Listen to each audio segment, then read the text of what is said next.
because globally our leadership does matter. My Lords, it's a pleasure to follow the Noble Lady Baroness Sheehan and to offer the strongest possible Green support for her Amendment 124, prohibiting flaring and venting of hydrocarbons other than in an emergency.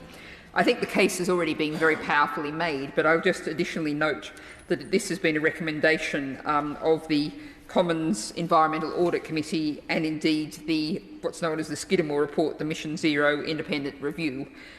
This is something which other nations are well in advance of us on, and that forms something of a theme of my remarks.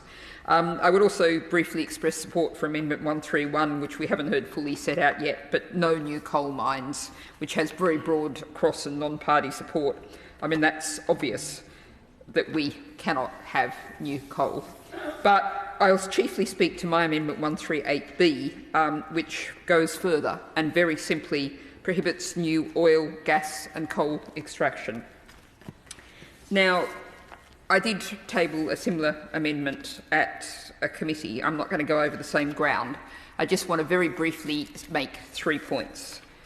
The first point is, in May 2021, the International Energy Agency, not known as a group of radical greenies, said very clearly it called for no new oil, gas or coal. So what my amendment does is delivers what the International Energy Agency said had to be done in 2021. We are now in 2023. Referring to events recently since we were in committee, there's increasing momentum behind the Fossil Fuel Non-Proliferation Treaty, one element of which is no new oil, gas or coal. And 6 Pacific nations have actually issued a joint call to the world to say that this has to happen. And I just quote the Vanuatuan Prime Minister, who said that polluting industries are not going to break their business as usual behaviour without being forced. The Prime Minister said we have to explicitly stop the expansion of production. And the other point I'll point to is we often hear from the government its desire to be world-leading. It's actually this week, on April 19th, that the state of California is considering a resolution to formally endorse the Fossil Fuel Non-Proliferation Treaty, which would deliver no new oil, gas or coal.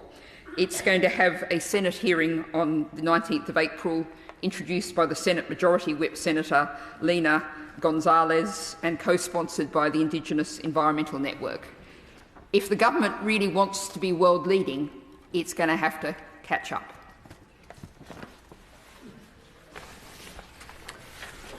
My Lords, I